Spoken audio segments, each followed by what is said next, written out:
શબ્દ ખોડો ને સહિતા નીકળે, એક શબ્દ ખોડો ને સહિતા નીકળે, એક કૂવો ખોદો ને સરિતા નીકળે. આ બધી જ ધરતી છે ભારત માની, મહાભારત વાવો ને ગીતા નીકળે. મિત્રો, આજથી 5000 વર્ષ પહેલા માગસર સુદ એકાદશીના દિવસે કુરુક્ષેત્રના રણ મેદાનમાં જ્યારે અર્જુન પોતાના સંબંધીઓને સામે પક્ષે જોઈને સંબંધોના માયાજાળમાં લપેટા હતા, સેદંતી મમ ગાત્રાની કહીને પોતાના શસ્ત્રો મૂકી દે છે, ત્યારે શ્રી કૃષ્ણએ અર્જુનને અને વિશ્વને આપેલો મહાપ્રસાદ એટલે શ્રીમદ ભગવદ ગીતા, એ મહાપ્રસાદની વાત કરવા આજે અમે અહીં ભેગા થયા છીએ. તો મૈત્રીભાઈ, તમારું સ્વાગત છે. ધન્યવાદ. ચાલુ કરીએ. કેવું છે? બસ. સૌથી પહેલા એવું કહો કે તમે અહીં વેદાંતિક સાયન્સ એન્ડ લાઈફ મેનેજમેન્ટના કોર્સમાં આવ્યા, એમના પહેલાનો અભ્યાસ તમારો શું હતો અને તમે આ જ કોર્સમાં કેમ આવ્યા? એના પહેલાંનો જો મારો અભ્યાસ કહું તો 1 થી 8 ધોરણ સુધી હું ઇંગ્લિશ મીડિયમમાં ભણ્યો. અચ્છા. અને એના પછી 9 થી 12 ધોરણ હું ગુરુકુળમાં સંસ્કૃત ભાષામાં ભણ્યો અને એમાં અમારો વિષય આર્ટ્સ હતો, લેંગ્વેજ સંસ્કૃત સાથે. અને ત્યાં આગળથી અભ્યાસ કર્યા પછી એવી ઈચ્છા હતી કે વેદ તો ભણ્યા છે, પણ આજના યુવા પેઢીને વેદની સાથે સાથે એનું વિજ્ઞાન પણ જોઈએ છે. તો એ વેદ અને વિજ્ઞાનનો સમન્વય એટલે વેદાંતિક સાયન્સ, બરાબર, એટલે એ ભણવા માટે હું ખાસ તો અહીંયા આવ્યો છું કે વેદ અને એની જોડેનું એનું સાયન્સ છે, ઉપનિષદ જોડેનું સાયન્સ છે, ગીતાજી શું શીખવે છે, એ ખાસ મારો મુખ્ય ઉદ્દેશ્ય છે. અને જીવનનો એક જ માત્ર લક્ષ્ય કે સંસ્કૃત અને સંસ્કૃતિ માટે કંઈક કરી દેવું. અચ્છા, ઓકે. આજે આપણે ગીતા વિશે વાત કરવા ભેગા થયા છીએ. તો કીધું એમ કે ગીતા આજથી 5000 વર્ષ પહેલા લખાઈ હતી. હા. તો એ ગીતા આજે પણ જીવનમાં એટલી જ ઉપયોગી છે કે જે પહેલા હતી? 100%. જેટલી ભગવાન કૃષ્ણએ જે વાત અર્જુનને એ સમયે કીધી છે, એ બધી જ વાતોના પ્રશ્નો આજે પણ આપણે જીવનની અંદર મળી આવે છે, એટલે એ જીવન ગ્રંથ તરીકે ઓળખાય છે. અચ્છા. હવે કેટલાક લોકો શ્રીમદ ભગવદ ગીતાને ધર્મ ગ્રંથ માને છે. હા. તો શું ખરેખર ગીતા ધર્મ ગ્રંથ છે? ના, ગીતા ધર્મ ગ્રંથ નથી. હા, એમાં ધર્મની વાત કરેલી છે, પણ ગીતામાં ધર્મ શબ્દનો અર્થ એ ધારેત ઇતિ ધર્મ એવો થાય છે. ધારણ એટલે કે તમારા જે કર્તવ્યો છે કે તમે જે ધારણ કર્યું છે, બરાબર, એને તમારું ધર્મ કીધું છે. આની અંદર કોઈ હિન્દુ મુસ્લિમ ધર્મની વાત કરવામાં આવી નથી. એટલે ધર્મ ગ્રંથ નહીં, પણ એક જીવન ગ્રંથ છે, જીવન શીખવાડતો એક ગ્રંથ છે. અચ્છા. તો જ્યારે અર્જુન પણ કુરુક્ષેત્રના મેદાનમાં વિષાદમાં પડી ગયો હતો, તો એવી અર્જુનની સ્થિતિ હતી, એવી જાતના માનવની સ્થિતિ છે. 100%.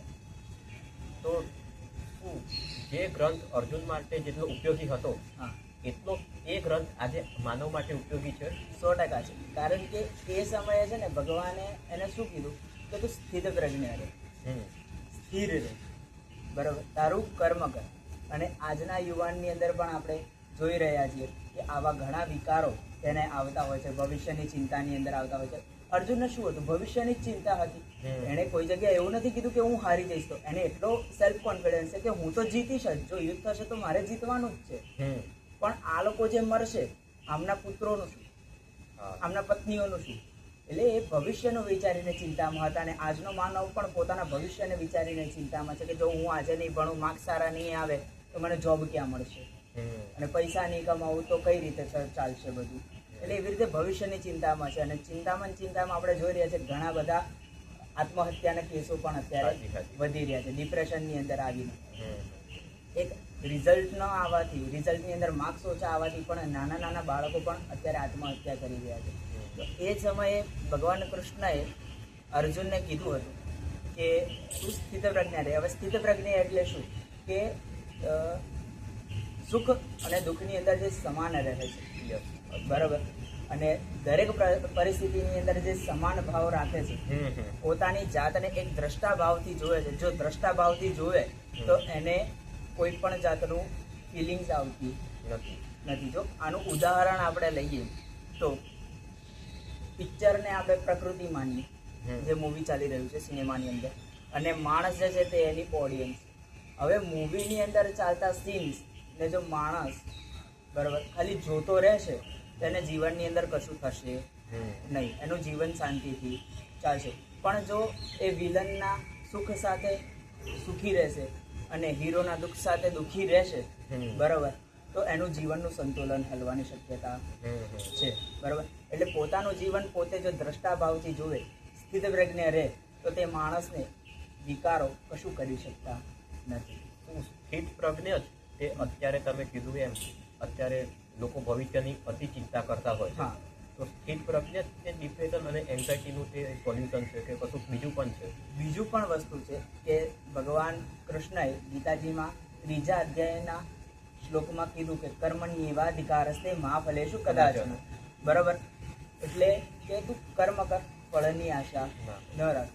અત્યારનું એક પણ કામ મને એવું કહી દો કે જેની અંદર કોઈને ફળની આશા ના હોય. પેપર આપે છે તો રિઝલ્ટની આશા હશે, બરાબર છે. નોકરી કરે છે તો પૈસા કમાવાની આશા હશે. કોઈ પણ કામ કરે છે તો એની સફળતા મળવાની આશા હશે, બરાબર. એને સફળતા મળે છે તો એને માન સન્માન વધ્યું એની આશા હશે, બરાબર. તો ભગવાન એ સમયે નિષ્કામ કર્મ અને પોતાનું કર્મ કરવા ઉપર ધ્યાન આપવાનું કહે છે કે તું ફળની આશા ન રાખ, ફળ આપવાનું કામ મારું છે, તારું કામ શું છે? કર્મ કર્મ, બરાબર. એટલે કે ભગવાન એ સમયે આપણને કર્મ કરવાનું કહે છે અને નિષ્કામ કર્મ એટલે કે કોઈ પણ કામના નથી રાખવાની, ઈચ્છા નથી રાખવાની ફળની, અને એવું કર્મ કરવાનું. તમે બહુ જોરદાર વાતો કરી ભગવદ્ ગીતાની. તો એક એવો કયો શ્લોક છે કે તમને ભગવદ્ ગીતામાંથી અતિ પ્રિય છે? મને જો અતિ પ્રિય હોય ને તો એક જ છે કે યત્ર યોગેશ્વર કૃષ્ણ યત્ર પાર્થો ધનુર્ધર તત્ર શ્રી વિજયોર્ભૂત ધ્રુવાણીતિર્મતિર્મમ. સંજય ધૃતરાષ્ટ્રને કહે છે કે હજી યુદ્ધ શરૂ નથી થયું. ગીતાજીના શ્લોક પ્રથમ અધ્યાયની અંદર એવું કહે છે અર્જુન કે હે કૃષ્ણ, મારો રથ બંને સેનાની સામે લઈ જાઓ. એટલે હજી યુદ્ધ ચાલુ થયું નથી, બરાબર. અને ગીતાજી પૂરી થાય છે ને ત્યારે સંજય ધૃતરાષ્ટ્રને કહી દે છે, ભવિષ્યવાણી કરે છે કે યત્ર યોગેશ્વર કૃષ્ણ, કે જ્યાં આગળ યોગેશ્વર કૃષ્ણ છે, બરાબર. યત્ર પાર્થો ધનુર્ધર, કે જ્યાં પાર્થ એટલે કે અર્જુન જેવો ધનુર્ધર છે, બરાબર. તત્ર શ્રી વિજયોર્ભૂતિ, બરાબર. કે શ્રી સાથે વિજય તો ચોક્કસ છે, બરાબર. એવી ધ્રુવાણીતિર્મતિર્મમ, કે ધ્રુવ તારા જેવી, ધ્રુવ તારો જેવો સ્થિત છે ને એવી મારી મતિ સ્થિત છે. એટલે કે જ્યાં ભગવાન કૃષ્ણનો જેને સાથ મળ્યો છે ને, બરાબર, એનો વિજય નક્કી છે, બરાબર છે. અને એ જ આજે જોઈએ તો આજનો માનવ સવારે ઉઠે મોબાઈલ દર્શનો, ખાતા પીતા સ્ટેટસ દર્શનો, અને ફરતા ફરતા ઇન્સ્ટાગ્રામ, વોટ્સઅપ, સ્નેપચેટ કેટલું મજે. તો એટલે ટૂંકમાં કહીએ ને તો ફોનમાં જ લાગેલો હોય છે.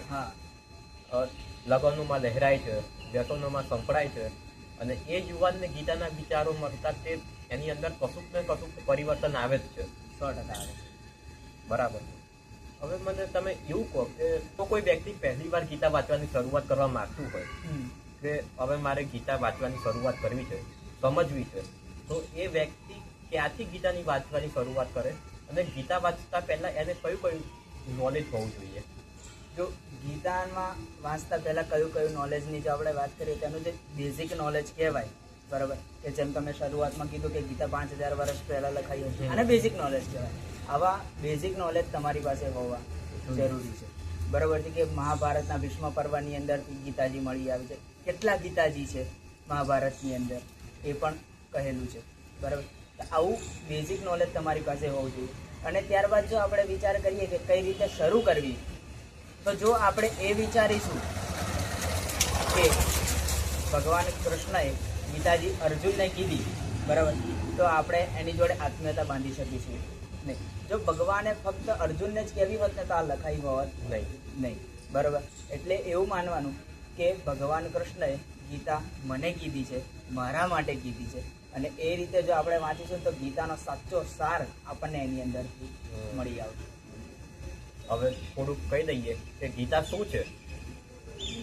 કર્મની ગતિ છે ગીતા, બુદ્ધિમતાની મતિ ગીતા, વિદ્વાનોનું વિનય ગીતા, વિધર્મીઓનો વિલય ગીતા, બહુનામ જન્મ નામની ધાર ગીતા, સંબંધોનો આધાર ગીતા, માનવ ઉત્કર્ષનો ઉદ્ઘોષ ગીતા, વિશ્વ ઐક્યનો નિર્ઘોષ ગીતા, સામર્થ્યનું સામર્થ્ય ગીતા, કૃતજ્ઞતા, તેજસ્વીતા, ભાવ, પ્રેમતા જેવા અનેક અનેક ગુણોથી ભરપૂર છે ગીતા. જે માનવીને માનવી બનાવે તે છે શ્રીમદ ભગવદ્ ગીતા. મૈત્રેયભાઈ, તમે તમારો સમય કાઢીને અહીં પધાર્યા એના માટે તમારો ખૂબ ખૂબ આભાર. ધન્યવાદ. તમારા પાસેથી ઘણું જાણવા મળ્યું.